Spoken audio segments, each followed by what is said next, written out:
After this last festival, 2014 festival, the board of directors took a realistic look at where we've been, where we are, where we should go. And we had hoped to get to the 30th year, but with declining attendance over the last 2 years, our costs either remain the same or escalating to put on the festival, yet wanted to keep it a low, affordable festival for families. We had to make a decision that the number one beneficiaries of this event are the nonprofits and the charities, and we weren't able to fulfill that mission that was started 29 years ago.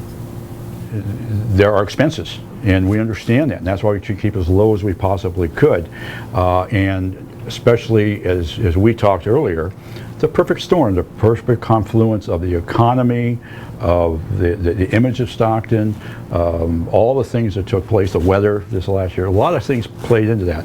But certainly we try to keep the cost as low as possible, understanding that people did not have a lot of expendable income.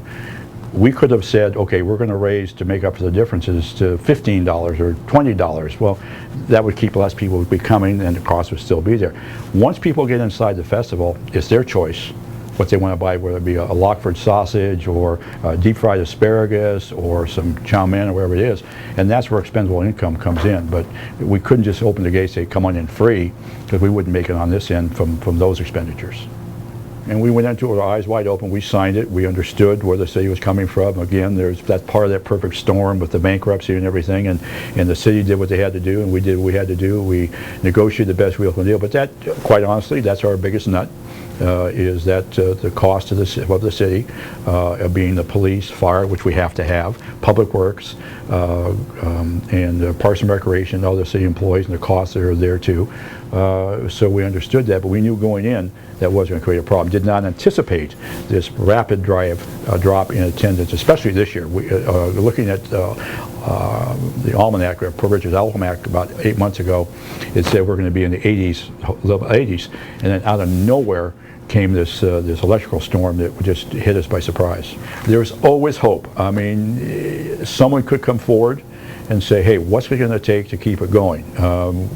Maybe we downsize it. Maybe, as we talked earlier, could we do something different? Could we refresh it? We thought we did everything possible, humanly possible, within our means to do that. But hope springs eternal, and our goal was to get to the 30th year. If someone comes forward, or the community comes forward, or something happens to where we can, two things, pay our debts, but also give to our volunteers, like this check over here shows was a big one. If we can give to our volunteers to show our appreciation and then move forward, you know, like I say, hope springs eternal. I don't know if that'll happen, but it could happen.